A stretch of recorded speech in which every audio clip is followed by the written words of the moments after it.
Well, Eric Metaxas is a Christian radio host and a New York Times best-selling author and a friend of this show. Recently, he sat down with us here at the table and had a lot to say about President Trump, the Democrats, and one big name in the party, Hillary Clinton.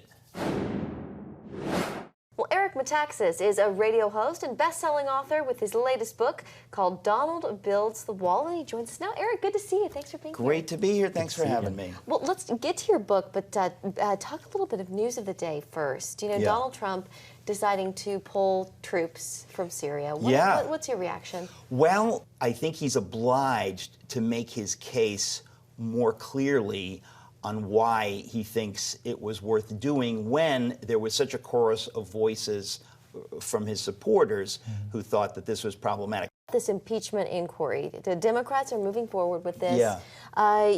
Do you think their concerns about potential quid pro quo are legitimate, or is this, as Donald Trump calls it, a witch hunt? I think there's huge quid pro quo on the other side, and I do think it's a witch hunt. I think, listen, every president in conversations with world leaders will say things that they don't expect to be broadcast to the world in a transcript.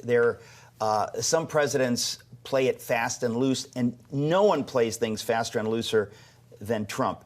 So I think once you parse every syllable and then try to read it as though it was spit out by a computer, it's very confusing. The fact of the matter is, on the surface of it, it doesn't look to me like what they're calling a quid pro quo. And it certainly doesn't look like the kind of thing over which you impeach a president. I think it's ridiculous. What I think is going to happen is that this is going to boomerang, and a lot of the things that would not have come to light, a lot of the corruption on the Democratic side, the situation with Joe Biden's son, and many other things like that will be exposed as a result of this. But I think the idea that Nancy Pelosi and others would pretend that they must impeach the president over this is patently ridiculous. And sometimes things are pure politics. And as far as I'm concerned, when things are pure politics, it's ugly. Everybody loses. There's a crop of candidates who are campaigning to challenge President Trump in 2020.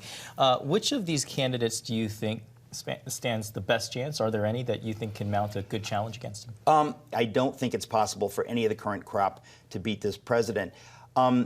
I think it's possible that they really would call Hillary Clinton in, from the locker room onto the field.